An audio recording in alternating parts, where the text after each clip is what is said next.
you.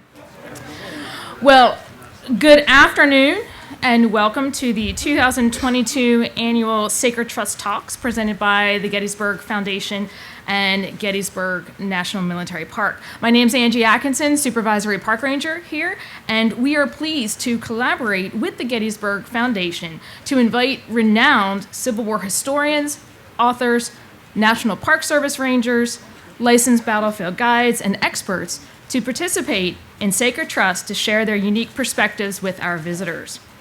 Our next speaker, Dr. Susannah Ural, will open with an exploration of the leadership and initiative that the men of Hood's Texas Brigade demonstrated during the Gettysburg Campaign.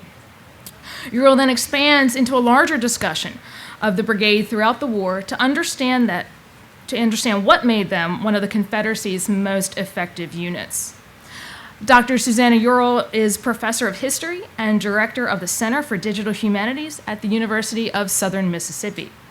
She is also a Senior Research Fellow in USM's Dale Center for the Study of War and Society. A military historian by training, Ural is the author of numerous books and articles that explore the soldiers and families of the American Civil War. Please join me in welcoming Dr. Susannah J. Ural. Thank you. All right. Good afternoon, everybody. Thank you, Angie, for that warm welcome. All right, I'm starting my stopwatch because if you know historians, we get into it and we'll just go all day. And I know you might have other things you want to do today. So it is an honor to be here. Thank you, Wayne, for inviting me, letting me be a part of this. Huge thanks to the Gettysburg Foundation just for everything they do. It's great to see the Sacred Trust back and very active. I'm here today, as Angie mentioned, to talk with you about one of the most celebrated units of the Confederacy and one of the most respected fighting brigades of the war. My goal is to help you understand why Hood's Texas Brigade was so effective in the Civil War, what the unit experienced here at Gettysburg, how the men processed and how they interpreted this battle, and how that helps us understand their ability, and maybe that of other Confederate units, to continue to fight in an increasingly brutal war. So with all that in mind, first thing I really want to discuss is the situation in the brigade in 1863. And think about, who or what was the Texas Brigade and what did it look like when it gets here that summer. In terms of reputation, when the Texas Brigade was formed in the spring of 1862, these men, for the most part, had already volunteered for about a year now. Most of them signed up very, very early in the war. If you're in the 1st Texas Infantry, you actually arrived in Virginia before Jefferson Davis had given Texas permission to send troops to fight for the Confederacy in the Eastern Theater. So a highly, highly motivated unit. They had bonded over that really challenging first winter when you have a lot of deaths due to disease, suffering in the cold, the frustrations of a lot of that drill and training. When the brigade is organized in the spring of 1862, it includes the 1st, 4th, and 5th Texas Volunteer Infantry Regiments, the 18th Georgia Infantry, and 8 companies of Wade Hampton's South Carolina Legion. Now, the unit will go on that year to earn a reputation for tenacity and determined fighting in some of the hardest fought battles of 1862, Gaines' Mill, Second Manassas, Antietam. Commanders from Robert E. Lee to James Longstreet learned that the Texas Brigade could be relied on to take or hold difficult positions, but that reputation came at a cost. In those 3 battles alone that I just mentioned, Gaines' Mill, Second Manassas, and Antietam, the brigade lost over 1,700 men, creating a scenario where, while most Civil War soldiers died of disease rather than combat, the opposite was true of Hood's Texas Brigade.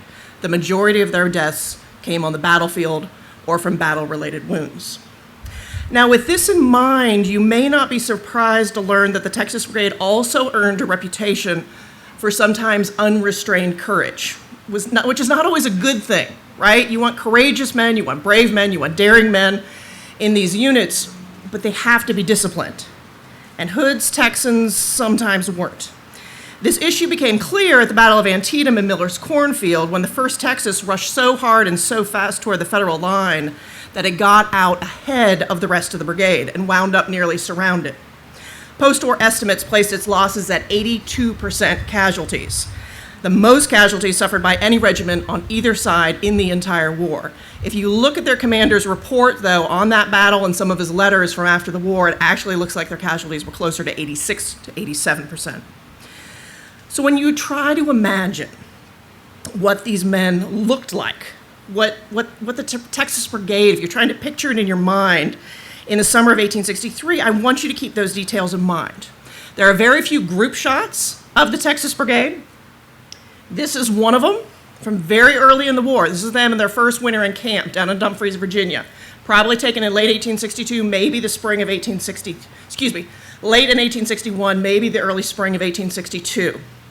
You can kind of see how some of the characteristics are there, right? You've got these confident, kind of determined-looking young men, but they're also very young. If you look at their kepis, right? They aren't all smashed down like they're all going to be when you get later in the war, when they're really kind of like making everything look the way they want it to, rather than kind of fresh and new.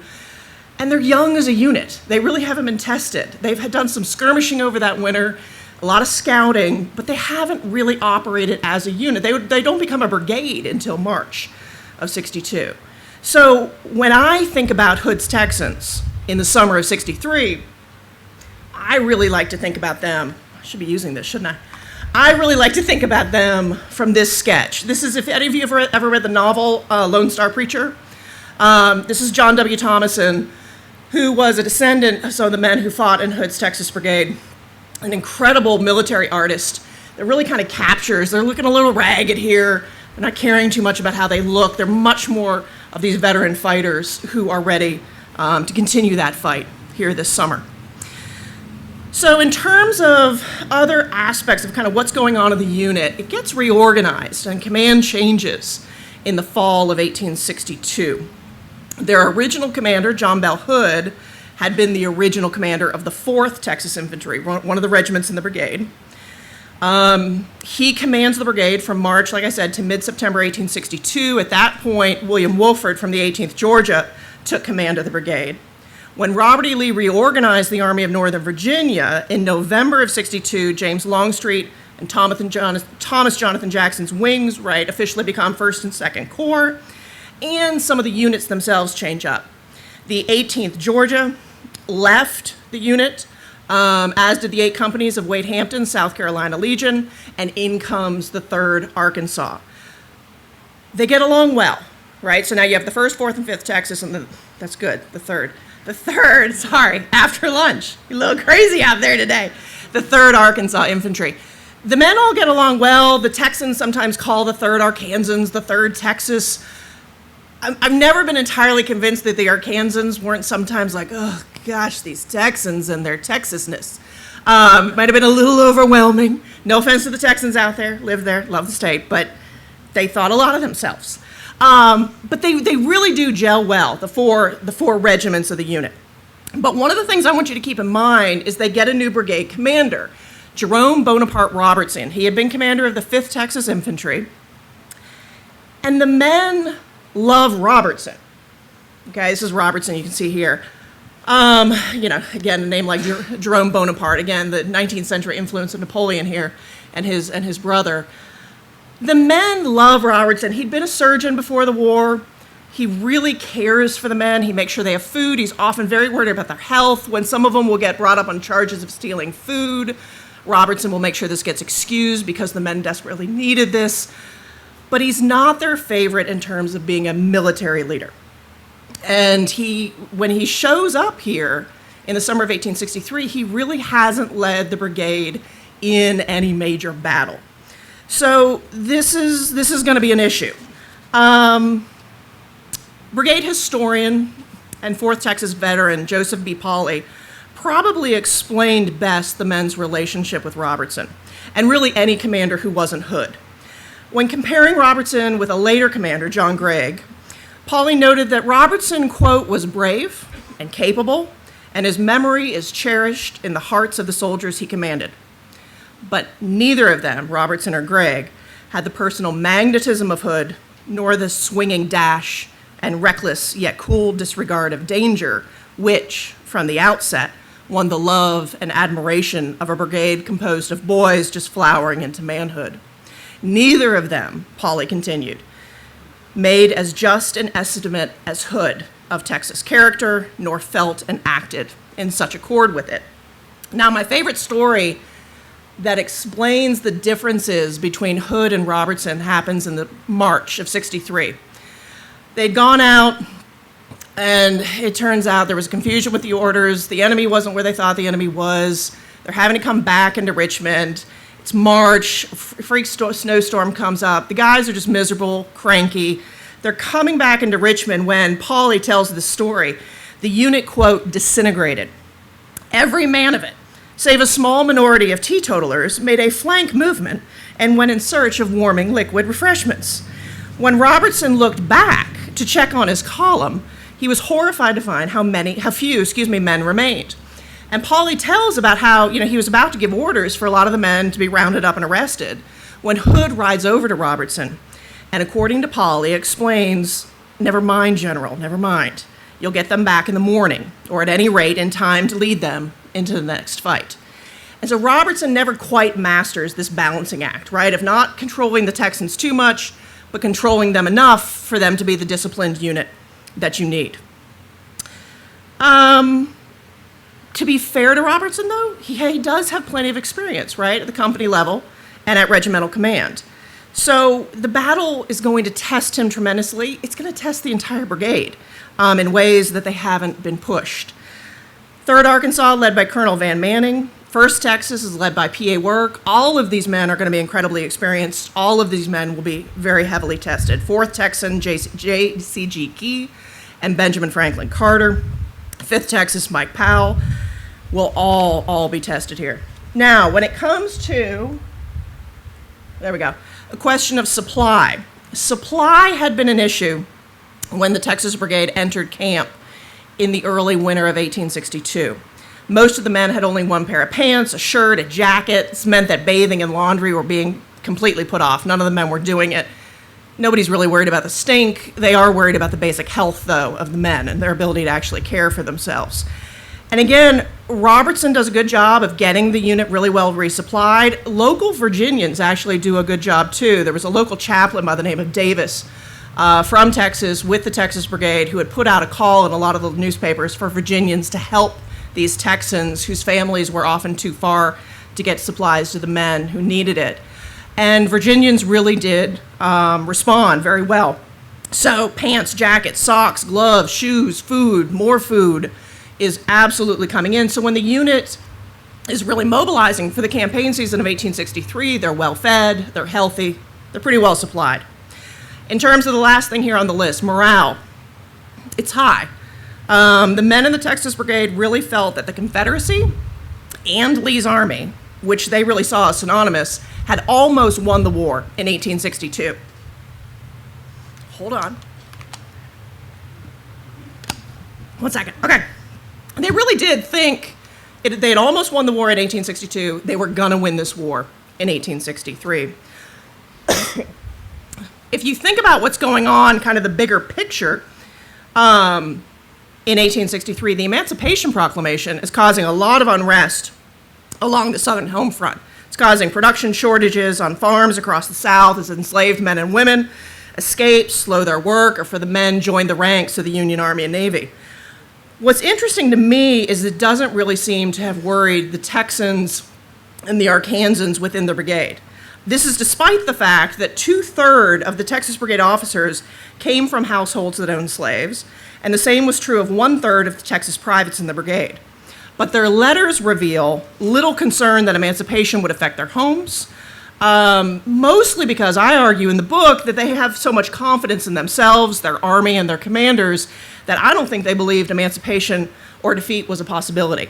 Slavery had proven incredibly profitable for many of them over the last 10 years, and the men trusted that this would continue in an independent Confederacy. All right, let's get to what's going on here this summer. That's the brigade that comes into South Central Pennsylvania in the summer of 1863. They crossed the Potomac at Williamsport on June 26th, And years later, 4th Texan Val Giles, you can see him on the screen here, remembered their optimism that day, which he said was aided by the whiskey issued to each man when they crossed the river. It was chain lightning, he recalled, and it knocked out many valiant soldier, especially those who happily accepted the rations of their abstaining friends. He said, "We ate breakfast in Virginia, dinner in the state of Maryland, supper in the state of Pennsylvania, and slept in the state of intoxication. 4 states in 24 hours."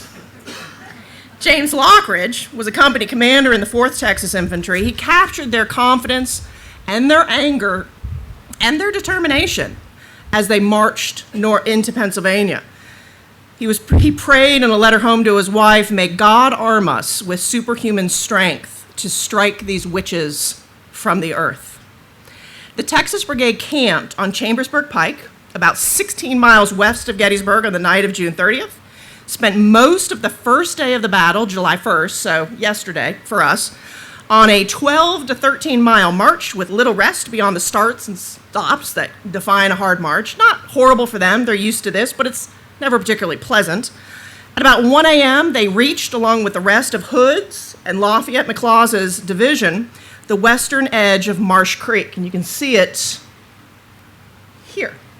You can see it there on the kind of the far top-ish left of the map there. Let's see it. There we go. See him right here. All right.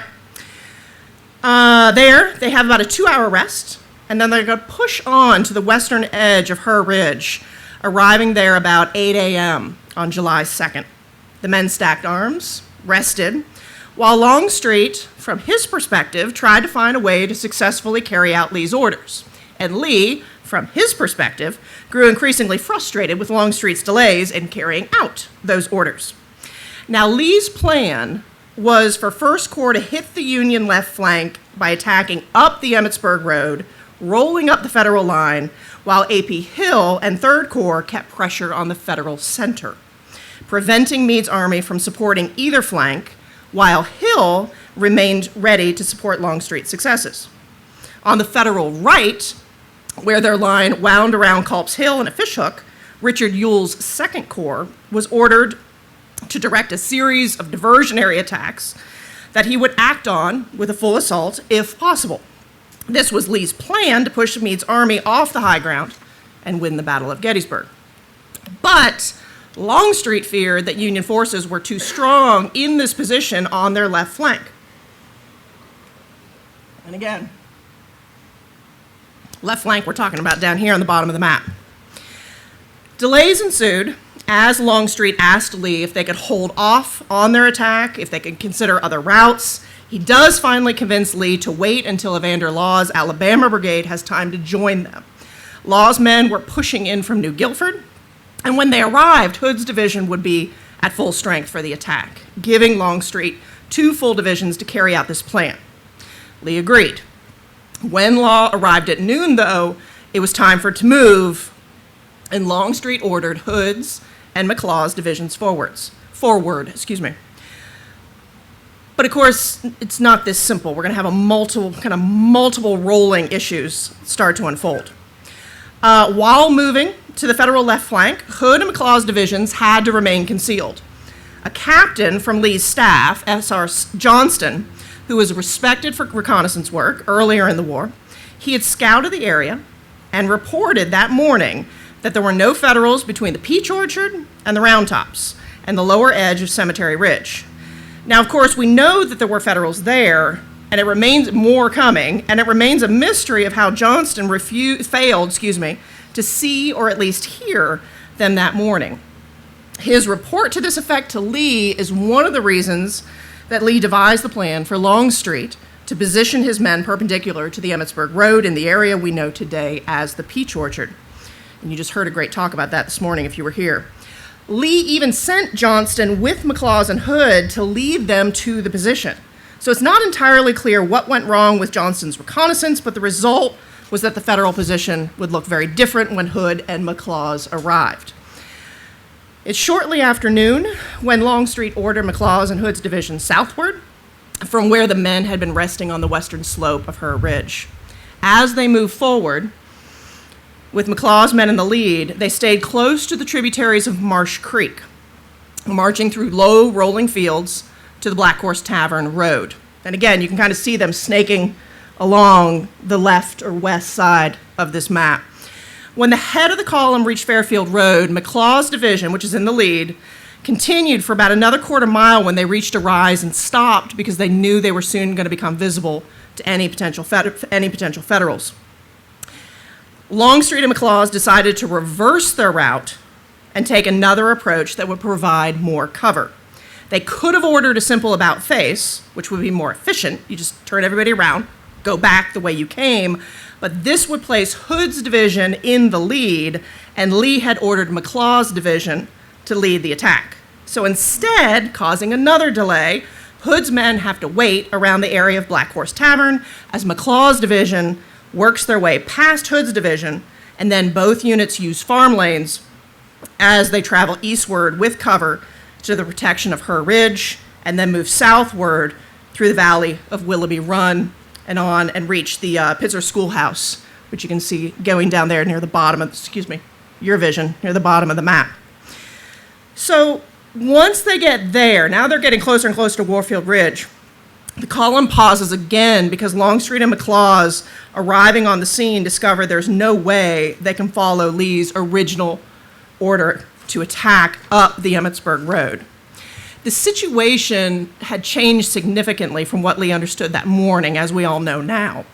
Union Major General Dan Sickles, his 3rd Corps was in an advanced position along the road, and one position took up battle line along Emmitsburg Road, the second ran in a line from the Peach Orchard through Rose's wheat field and ended in a massive cluster of boulders and ledges on Hawks Ridge. Reading that situation, Longstreet ordered Hood's division to extend McLaws' line to the south, placing them in position to attack the unexpected and they hoped undermanned Union forces on Hawks Ridge and Little Round Top.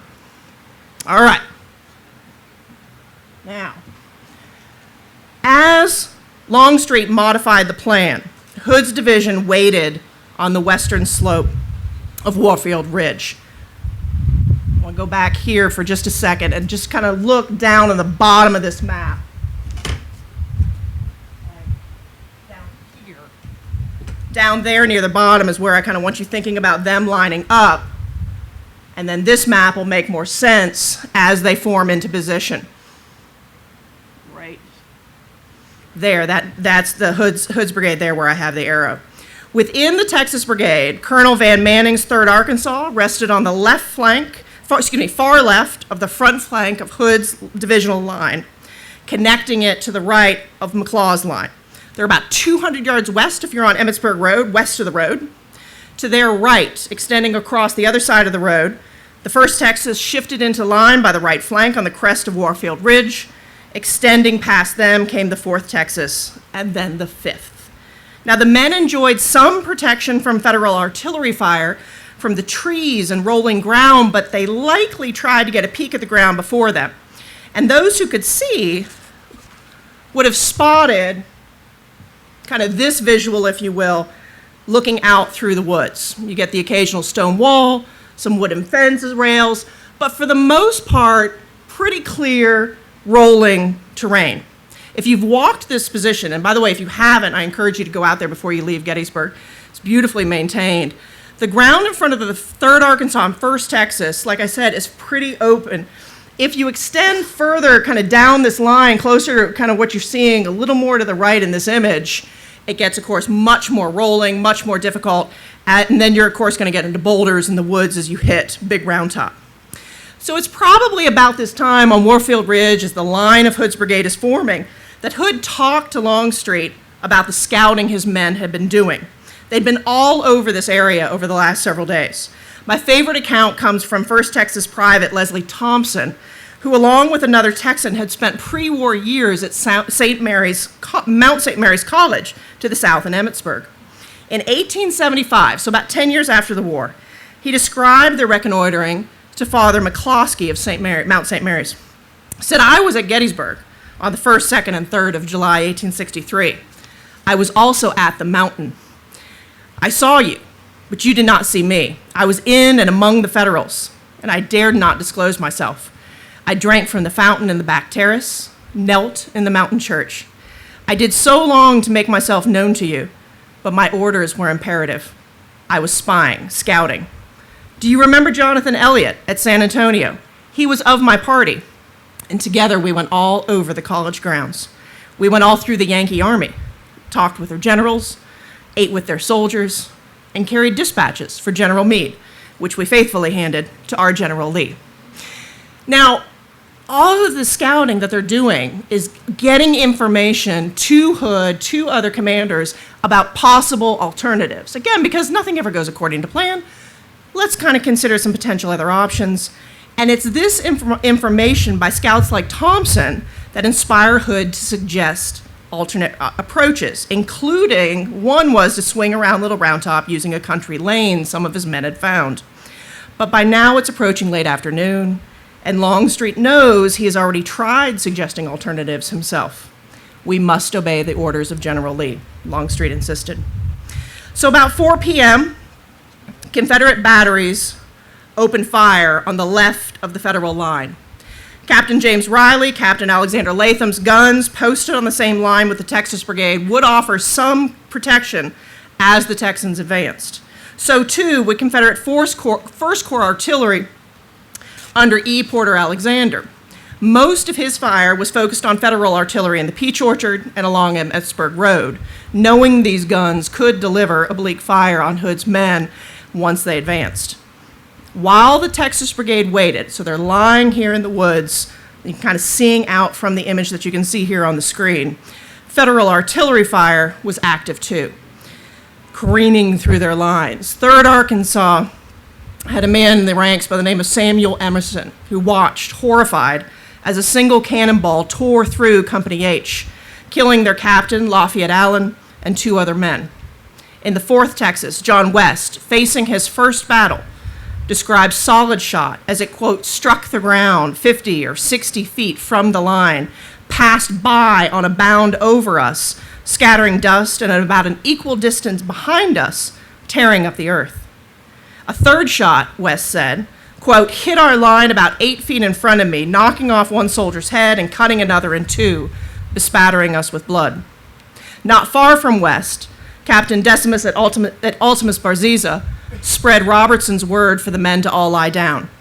It offered a little more protection, but he couldn't help but reflect, as you can see on the quote here on the screen, on the tension the men felt, having to stand still under fire, waiting for the call for the attack. He described it as a feeling of, quote, utter helplessness. And by the way, for those of you who don't know what his name means, a brief little translation from the 10th and last was apparently what his mother chose to name him after he was born. At about 4:30 a.m., John Bell Hood rode in front of the 4th Texas, his old regiment, probably right about in the position you see here in this shot, and the brigade rose, reformed their lines, and advanced as Hood, hat in hand, rising in his stirrups, ordered them forward. They pushed with a shout onto the ground. You see in this image, excited, determined, but it was only a few minutes before things, of course, weren't going according to plan. They hadn't been all day. Why would they start going according to plan now? But again, I mean, keep in mind, as we all know, nothing ever goes according to plan, especially in a battle. The good commanders, right, are the ones who can adapt the plan to meet the objective that has been set out. So as the unit's going to go forward, Robertson and its regimental commanders are going to very quickly realize they can't quite maintain the initial assignments that they've been given. For example, the 3rd Arkansas is supposed to keep their left flank. Colonel Van Manning is supposed to keep his left flank on the Emmitsburg Road, his right flank on the 1st Texas. It's too much ground to cover. It's not possible for him to do as they move forward. The other issue is the 1st Texas was moving forward more quickly, as were the Alabamians, who were to the right of the Texas Brigade. So what caused this really fast movement, if you ever kind of go out there, we have walked this ground a lot of times, and you kind of try and figure out what would be causing them to move forward that quickly. Again, they're a veteran unit. They know what they're doing. They've been in hard spots before. It's probably one of a couple of factors, but it's likely tied to the fire hitting along the advance from Federal artillery from the Peach Orchard, from the 4 guns of the 4th New York Artillery on top of Devil's Den. And compounding the issue, there's kind of this big rise in the middle of the ground between where the 3rd Arkansas and the 1st Texas were and the 4th and the 5th Texas, which is also going to start to naturally kind of divide the unit. And keep that in mind because this unit will wind up fighting in 2 parts of the brigade. So the commanders are just going to have to adapt, obviously, to the situation. And Robertson and the regimental commanders, with mixed success, will start to do this from the immediate moment the advance starts. Robertson and Manning are going to quickly come to the agreement that forget keeping your left flank on the Emmitsburg Road, keep your right flank on the 1st Texas. That's going to be the objective moving forward. That will let them focus on the more pressing threat on the high ground before them and follow Lee's plan for the original roll up the Emmitsburg Road, roll that federal line. Further to the right, Brigadier General Evander Law, the Alabamian, saw the growing division in the line, and he is going to make some decisions to try and fill that gap because he's very worried about the federal guns on top of Devil's Den. Law decided to pull the 44th and 48th Alabama. Kind of see that arrow coming across there on that part of the map from the far right of his brigade and shift them west to kind of fill that gap. It won't plug it entirely, but it'll help, and it'll also strengthen the assault on Devil's Den. But this also caused the split in Hood's brigade to become pretty permanent. And from this point forward, the fight for the 3rd Arkansas and 1st Texas would focus on Devil's Den, and the fight for the 4th and 5th Texas would focus on Little Round Top. Now, this decision by Law is also important because he's going to be calling the shots for the division for the rest of the day. That's because shortly after the assault went forward from Warfield Ridge, a shell exploded over John Bell Hood's head and tore into his arm. He's carried from the field with his left arm broken below the elbow, all the way down to the wrist. Law takes command of the division, but there's no record of him communicating this with brigade commanders until the day's fighting ended, which didn't help with the confusion and division we're seeing on the field from almost the start of the attack. Most of the Texas Brigade did not see Hood's wounding, so they won't be really affected by this. They won't even know about it until the day's over. Their attention instead is focused on the ground before them. A.C. Sims of the 1st Texas describes this kind of rush on kind of the left half of what the brigade's experience will be that day. He's slipping on rocks, describes jumping back up only to have a round knock his rifle from his hand. There were so many on the ground that he was able to just pick up a fresh weapon, and when that, quote, choked with a ball, he, quote, threw it down and picked up another. That intensity and high casualty rates continued as Manning and Work's men made their way closer and closer toward Devil's Den. Now, they're pushing back U.S. sharpshooters in front of them and receiving fire from Brigadier General John Henry Hobart Ward's 2nd Brigade on top of Devil's Den, where you can see them there, kind of the focus of this advance. They include, by the way, the 4th Maine, the 124th New York, 86th New York, 20th Indiana, and 99th Pennsylvania, along with James Smith's 4 of his 6 guns facing the attack from the 4th New York Light Artillery.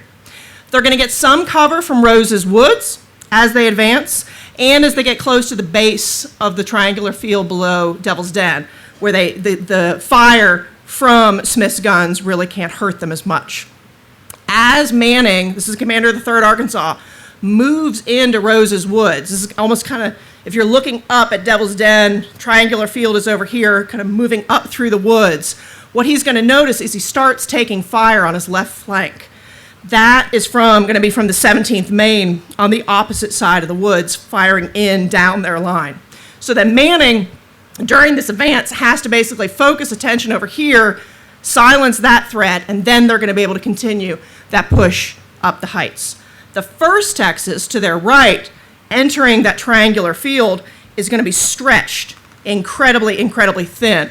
P.A. Work described it as twice its legitimate length when he ordered the men into the triangular field.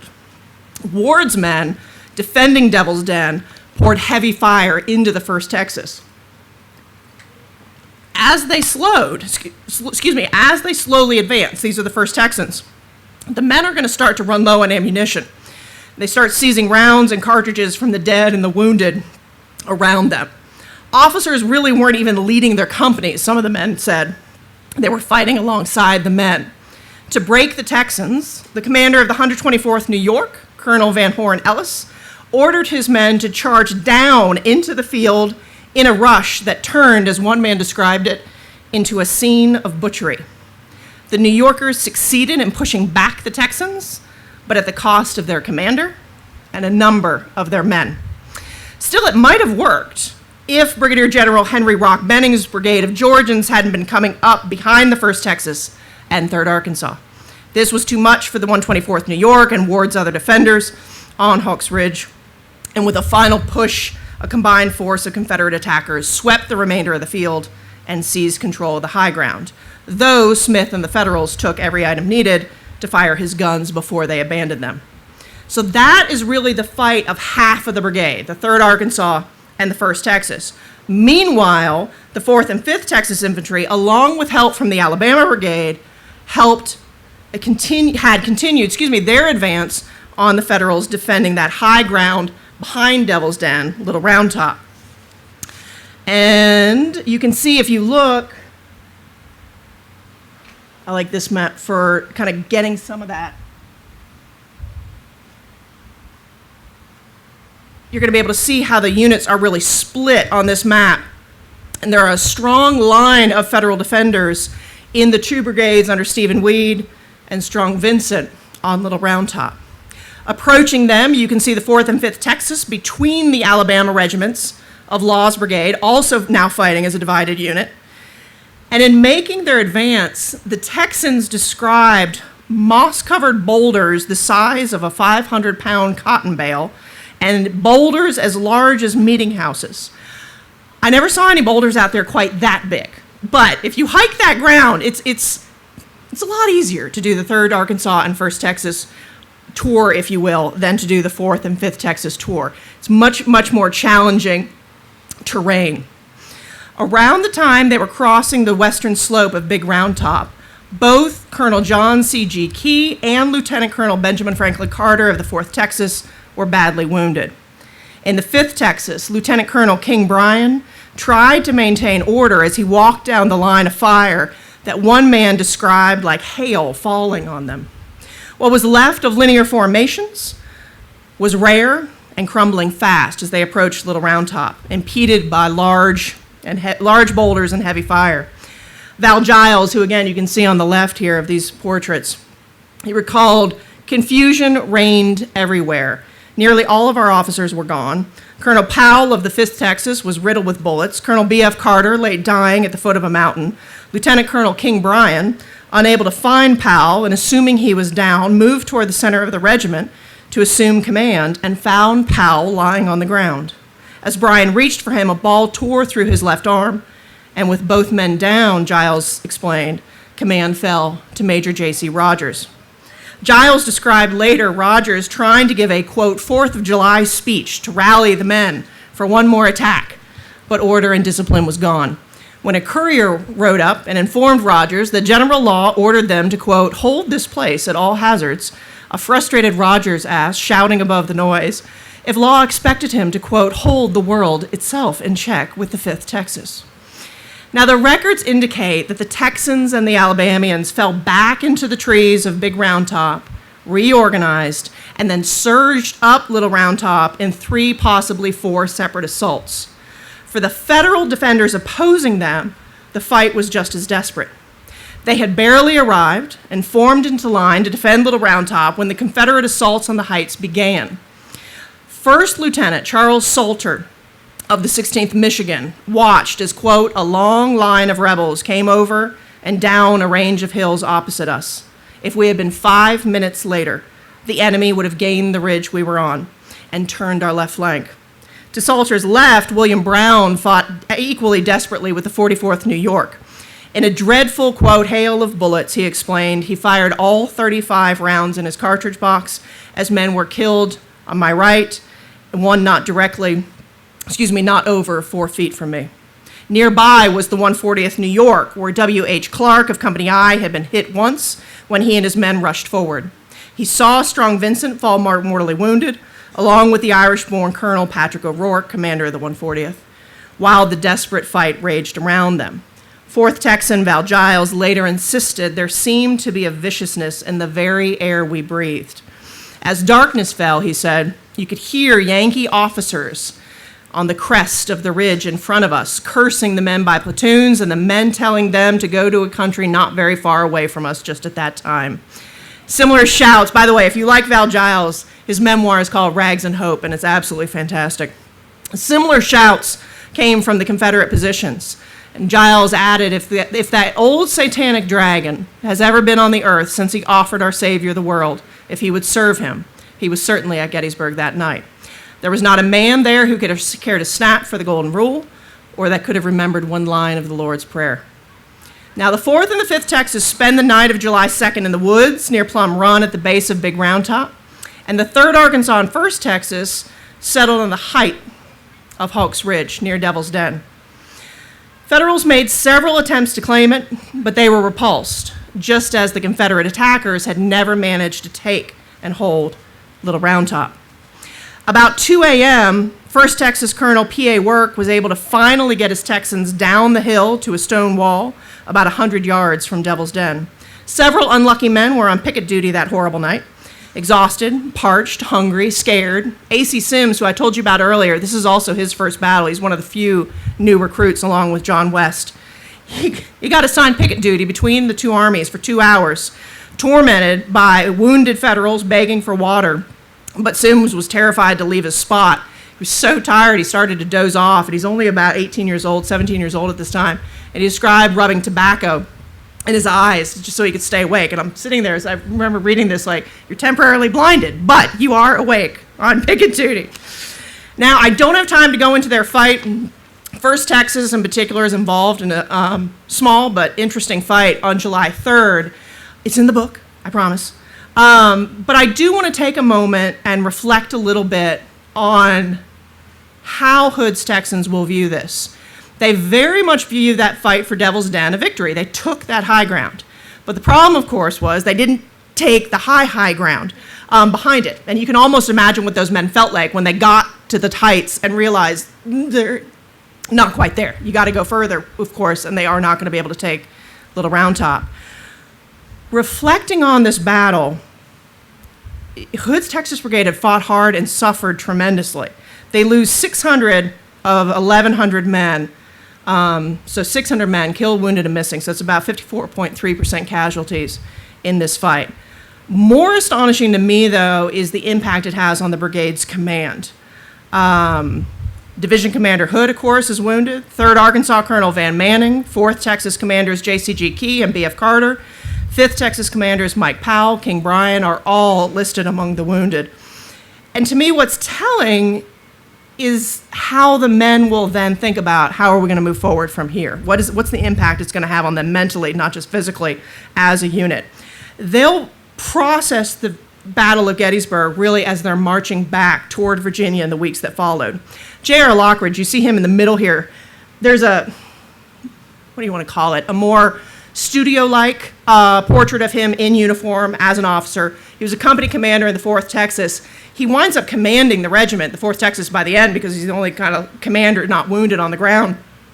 This is actually my favorite photo of him, though, taken obviously probably in winter camp there in this kind of fur coat, because he always, to me, looks more like they probably looked in winter camp. A little ratty, not quite wearing the formal uniform, like the men probably would have seen him day by day. J.R. Lockridge loses one of his best friends, a school teacher from Corsicana, Texas, in this fight. And when he writes home, what's interesting to me is the first letter he writes home right after the battle, you really can feel the depression of this defeat. He says, it's true, he's telling his wife this, it's true, we drove the enemy from a part of the high mountains that he occupied, and we retained the same for as long as we wished, yet we finally had to fall back, leaving the Yankees to take possession of our ground. Now, his June letter before the battle, remember, had been filled with rage. He was the one I quoted earlier about wanting to strike these witches from the earth. Now you see him trying to process, and he says, "How terrible is this war upon the people of our land? Had a prophet arose 4 years ago and told of these horrors to the people north and south, that in a short time they would butcher each other up in cold blood, no one would have believed him."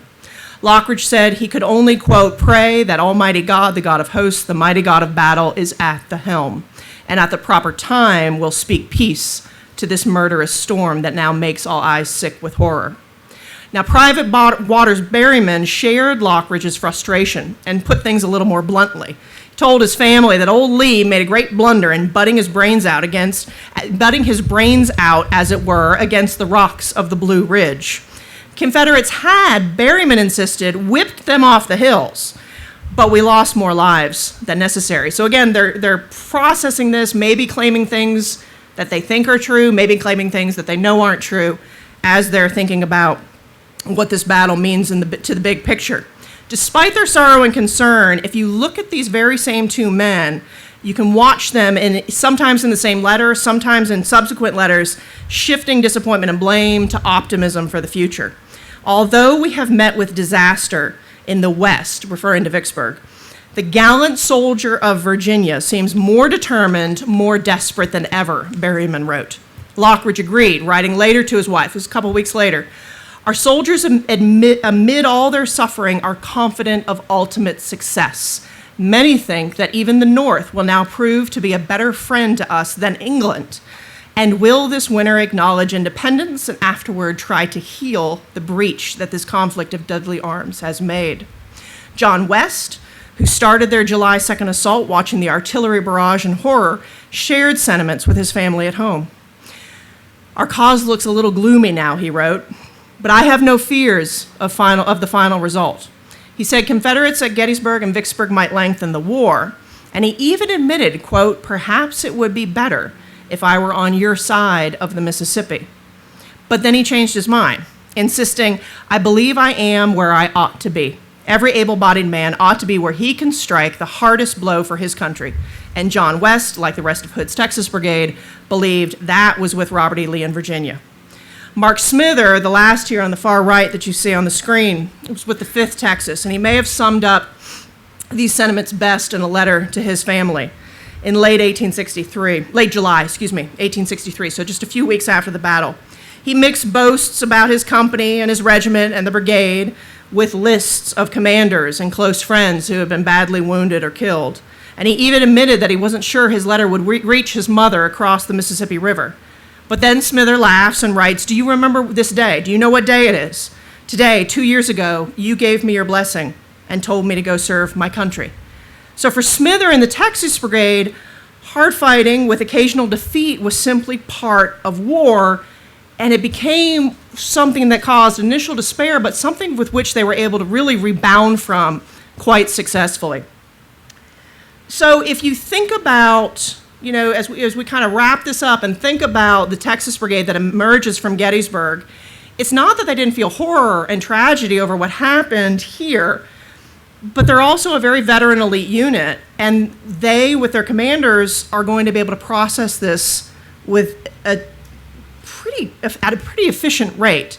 And it's going to help the men as they continue through the fighting that's going to take them. They're going to end up getting sent out west. They'll be fighting at Chickamauga in the fall, and really through the duration of the war. And they will also, even with these casualties, even with the challenge of replacing lost men with fresh recruits, which were going to be very small in number after the fall of Vicksburg, they're going to maintain this reputation as this very effective force. You're going to see it in the wilderness. You're going to see it really kind of throughout the campaign season of 1864.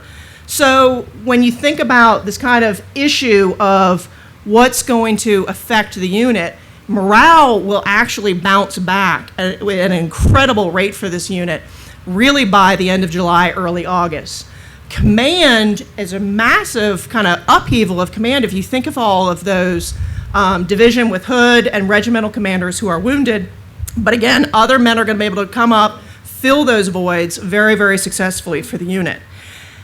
And so, I can't speak to those without ties to this unit, but for white Southerners across the Confederacy who had men serving, not just in Hood's brigade, but in Lee's Army of Northern Virginia, whether they came from the East Coast or all the way from Texas, they would point to their men and that Army's victories and feel a part of the cause and this kind of ability to sustain this will to continue this fight to the very bitter end. Thank you all so much.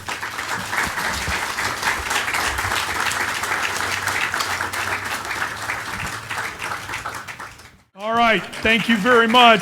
Thank you, Wayne. Thanks, All everybody. right, let me give you the lowdown here for the next a little bit. So, Dr. Ural, she's going to go in and sign books just inside, get a copy of Hood's Texas Brigade, get all of the details. My kids got to go to college, people. Related to that. There you go.